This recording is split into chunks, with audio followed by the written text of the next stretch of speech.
ពីពីមាត់ដែលកូចេះហៅមុនគេនងគឺពុងម៉ែមនុស្សពីរនាក់បានផ្ដល់កំណើត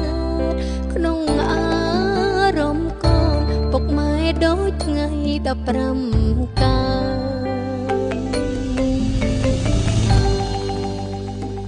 មានពាក្យមួយឃ្លាដែលគ្រប់គ្នាតែងតែនិយាយពេលជួបតុងភ័យកូនស្ដីថាពុកម៉ែជួយកូនផងពុកម៉ែជាមនុស្សដែលស្ថិតនៅក្នុងបេះដូងសូមអរគុណកូនសូមអរគុណពុកម៉ែ